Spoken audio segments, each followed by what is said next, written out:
காங்கிரஸ் அரியணை ஏறினால் பிரதமர் நரேந்திர மோடி சிறை செல்வது உறுதி என காங்கிரஸ் தலைவர் ராகுல் காந்தி ஆவேசமாக தெரிவித்துள்ளார். ஸ்டாலின் தான் தமிழகத்தின் அடுத்த முதல்வர் என்றும் அவர் கூறியுள்ளார்.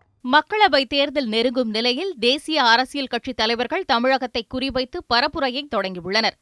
கடந்த சில நாட்களுக்கு முன்பு தமிழகத்தில் பிரதமர் மோடி பரப்புரை மேற்கொண்ட நிலையில் ஒருநாள் சுற்றுப்பயணமாக காங்கிரஸ் தலைவர் ராகுல் காந்தி இன்று தமிழகம் வந்தார். சென்னை ஸ்டெல்லா மேரிஸ் கல்லூரியில் மாணவிகளுடன் அவர் கலந்துரையாடினார். அப்பொழுது முதலில் கேள்வி கேட்க எழுந்த மாணவி ராகுலை சார் என அழைத்தார். அதற்கு தம்மை பெயர் சொல்லி அழைக்குமாறு ராகுல் கூற, ஹாய் ராகுல் என அந்த மாணவி அழைத்ததால் மாணவிகள் மத்தியில் சிரிப்பலை எழுந்தது. Can you call me Rahul instead of sir? Okay. Makes me. I'm really nervous. Okay. Hi Rahul.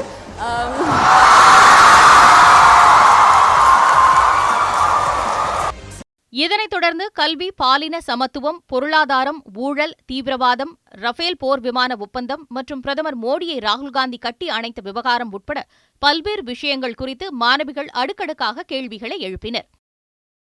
The UPA government had negotiated a price of 526 crores for one aircraft.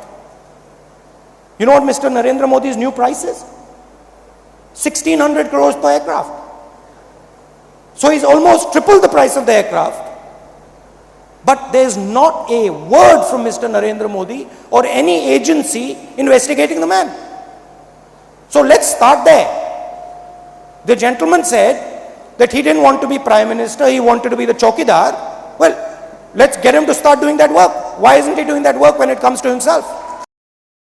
நாடாளுமன்றத்தில் பிரதமர் மோடியை கட்டி அணைத்தது ஏன் என மாணவி ஒருவர் எழுப்பிய கேள்விக்கு பதிலளித்த ராகுல், அனைத்து மதங்களும் அன்பை மட்டுமே போதிப்பதாக கூறினார். மோடி மீது தாம் அன்பு காட்டுவதாகவும் ஆனால் அவர் வெறுப்பாக இருப்பதாகவும் கூறினார்.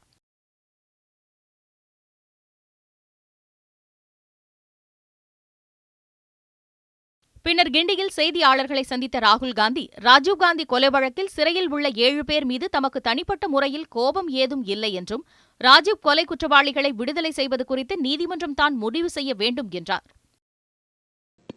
As far as the assassination of my father is concerned,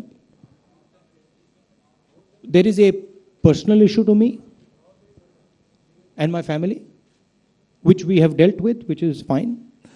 And then there is a legal issue. The legal issue has to take its course. And whatever course the legal issue takes, we are happy with. So we are not, we are quite forgiving people. We don't sort of have any animosity or hatred towards anybody. So it is for the court to decide what happens.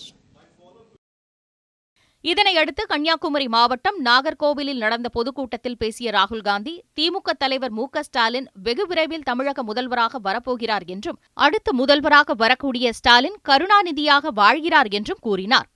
Rafale ஒப்பந்த விவகாரத்தில் பாதுகாப்புத் துறையின் மூலம் 30,000 கோடி மக்கள் வரிப்பணம் நேரடியாக அனில் அம்பானிக்கு சென்றடையும் வகையில் ஒப்பந்தம் போடப்பட்டுள்ளது என்றும் ராகுல் காந்தி குற்றம் சாட்டினார். காங்கிரஸ் ஆட்சிக்கு வந்த பிறகு ஜிஎஸ்டி வரி விதிப்பை மாற்றி அமைப்போம் என்ற ராகுல் காந்தி, தமிழகம் தொழில் வளர்ச்சியில் முன்னேற அனைத்து வாய்ப்புகளும் உள்ளதாக குறிப்பிட்டார். காங்கிரஸ் ஆட்சிக்கு வந்த பிறகு பெண்களுக்கு 33% இடஒதுக்கீடு வழங்கும் மசோதா நிறைவேற்றப்படும் என ராகுல் காந்தி உறுதியளித்தார். The President of France publicly said that Narendra Modi told him in a meeting that Anil Ambani should get the Rafale contract because the truth will put Mr. Narendra Modi in jail. தேர்தல் களம் சூடுபிடித்துள்ள நிலையில் காங்கிரஸ் தலைவர்கள் சோனியா காந்தி, பிரியங்கா காந்தி ஆகியோரும் பரப்புரைக்காக விரைவில் தமிழகம் வருவார்கள் என எதிர்பார்க்கப்படுகிறது. செய்திப்பிரிவு நியூஸ் 7 தமிழ்.